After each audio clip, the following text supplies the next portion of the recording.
Friends, আমরা যাচ্ছি দুর্গাপুর। আজ ঋষির বার্থডে, আর আমরা আজ সরস্বতী ঠাকুরও দেখতে যাচ্ছি দুর্গাপুরে। এখন আমরা দুর্গাপুর পৌঁছে গেছি। পৌঁছে গোপাল মাঠ ধূপচড়িয়ায় একটা থিম বানিয়েছে, যেটা আমেদাবাদে প্লেনটা ক্রাশ হয়েছিল, সেই থিমটা এখানে বানিয়েছে। খুব সুন্দর বানিয়েছে।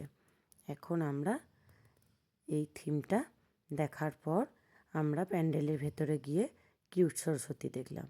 তারপর এখানে পাশেই টাইটানিক জাহাজ বানিয়েছে, সেটা দেখার পর আমরা এখান থেকে বেনাচিতি মিয়ামরে গেলাম। এখান থেকে ঋষির বার্থডের জন্য একটা কেক নিয়ে নিলাম। তারপর আবার ওখান থেকে আমরা বেরিয়ে লালবাবা পৌঁছে গেলাম। এখন আমরা লালবাবায় চলে এসেছি। তারপর এখানে এসে কেক কাটার জন্য সমস্ত কিছু রেডি করে নিলাম। তারপর এই যে এটা এখন ঋষির বার্থডে কেক। তারপর আমরা ওখানে কেক কাটার পর আমরা রাতে ওখানে খাওয়া দাওয়া করে আমরা ওখান থেকে বাড়ি ফিরে গেলাম।